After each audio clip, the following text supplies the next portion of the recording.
Assalamualaikum warahmatullahi wabarakatuh. Alhamdulillah wassalatu wassalamu ala rasulillah. Kita belajar hadis dengan dua kamera ya. Satu wajah saya diambil dengan kamera satu ya, backgroundnya satu Jolali, dan satu HP yang saya pegang ini ngambil gambar hadis supaya kita kenal bahasa Arab ya. Dari Abu Firas Rabi'ah bin Ka'ab al-Aslami, pelayan Rasulullah Sallallahu Alaihi Wasallam dan termasuk ahlu sufah, kaum fakir miskin. Ia berkata, ahlu sufah itu orang miskin yang biaya makannya ditanggung oleh Rasulullah di Masjid Nabawi ya. Kata Abu Firas,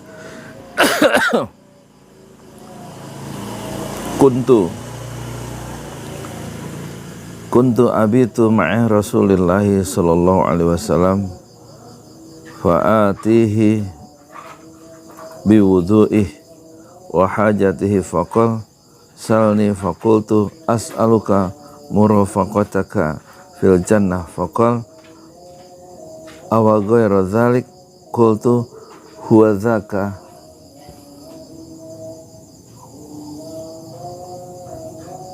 Terus kata Rasulullah, qal fa'inni ala nafsika bikathratis sujud. Kata Rasulullah, fa'inni ala nafsika bikathratis sujud. Rawahu Muslimun. Aku bermalam bersama Rasulullah Sallallahu Alaihi Wasallam, kemudian aku menyediakan untuknya, untuk Rasulullah itu air wudhu untuk kebutuhan wudhu Rasulullah. Kemudian Rasul bersabda, mintalah kepadaku. Jadi Abu Firas diminta oleh Rasulullah untuk minta sesuatu ya kepada Rasul. Terus Abu Firas berkata, aku meminta kepadamu untuk menjadi kawanmu di dalam surga ya. Beliau bersabda lagi, apa tidak ada yang selain itu, selain menjadi kawanku di surga? Aku menjawab, kata Abu Firas, sudah, itu cukup. Beliau lalu bersabda,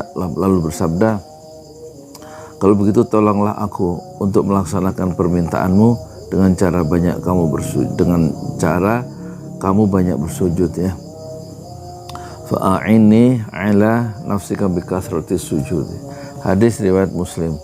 Di dalam hadis ini diriwayatkan oleh Imam Muslim dalam kitab salat bab keutamaan sujud dan anjurannya. Penjelasan kata as-saffah. As-saffah itu tempat yang dipasangi apa di belakang masjid Rasulullah SAW dan biasa ditempati oleh orang-orang fakir. Murafaqataka, menemanimu. Murafaqataka, dalam hadis tadi ada istilah murafaqataka ya. Kata siapa? Kata Abu Firas, faqultu as'aluka ya, as'aluka murafaqataka.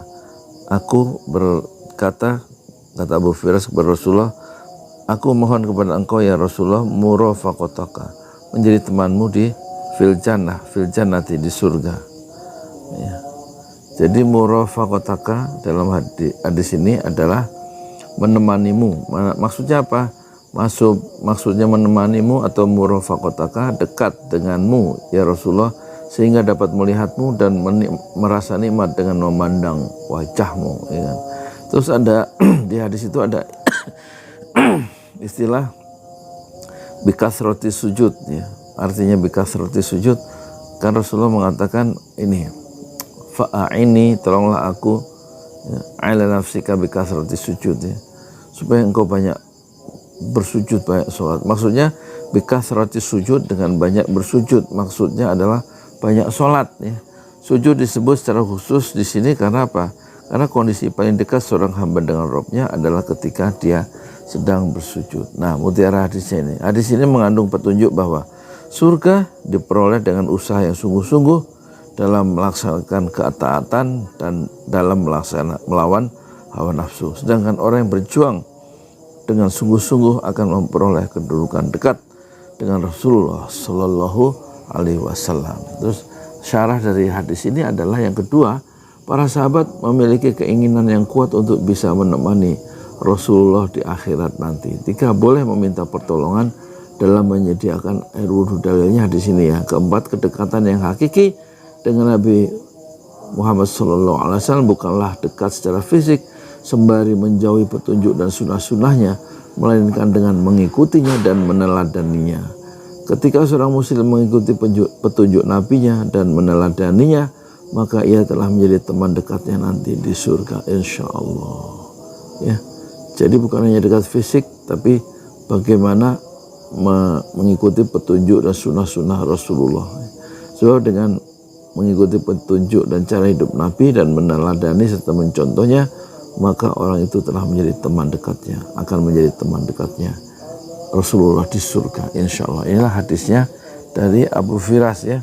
Abu Firas mengatakan, kuntu abitu ma'a Rasulillah sallallahu alaihi wasallam fa atihi bi wudu'ih wa hajatih faqal salni faqultu as'aluka murafaqataka fil jannah faqal au ghairu dzalik qultu huwa dzaka qal fa'inni ala nafsika bi kathratis sujud rawahu Muslimun. Aku bermalam bersama Rasulullah sallallahu alaihi wasallam, kemudian aku menyediakan untuknya air wudhu untuk kebutuhannya, kemudian beliau bersabda, mintalah kepadaku. Aku, kata Abu Firas, berkata, aku meminta kepada engkau ya Rasulullah untuk menjadi kawanmu di dalam surga. Beliau bersabda lagi, apakah tidak ada lagi yang selain itu yang permintaanmu kecuali menjadi temanku di surga? Aku menjawab, kata Abu Firas, sudah itu cukup. Lalu beliau bersabda, yang terkenal ucapannya apa tadi? Fa'inni ala nafsika bikasrati sujud. Kalau begitu tolonglah aku untuk melaksanakan permintaanmu dengan cara banyak bersujud. Hadis riwayat Muslim ya. Jadi ini apa namanya? Satu petunjuk ya dari Rasulullah SAW. Kalau pengen masuk surga itu orang miskin bisa masuk surga, yang penting banyak bersujud ya.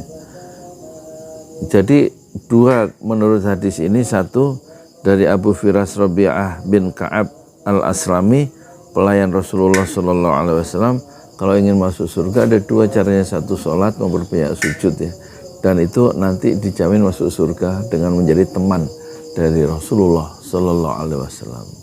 Dan itu bisa dilakukan, peluang-peluang untuk menjadi teman Rasulullah itu bisa dicapai oleh orang yang miskin seperti Abu Firas tadi ya.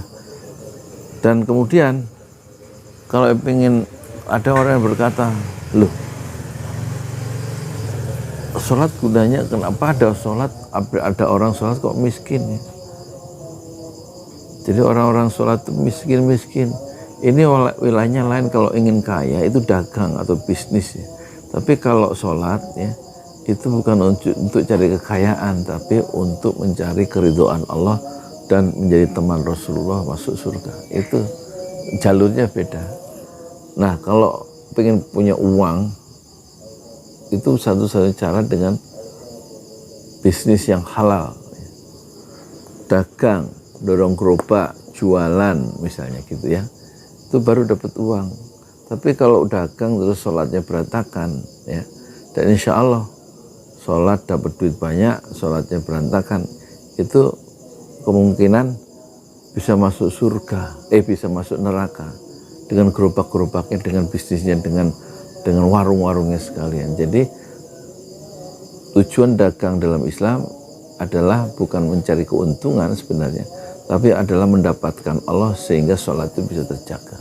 Dalam bisnis, dalam dagang, dalam transaksi, bisnis modern, tujuannya utamanya adalah mencari Allah. Orang yang dalam dagangnya mendapatkan Allah, yang dalam bisnisnya mendapatkan Allah, yang dalam transaksi yang dia lakukan dia mendapatkan Allah di dalam bisnis, berarti dia mendapatkan segala-galanya. Assalamualaikum warahmatullahi wabarakatuh.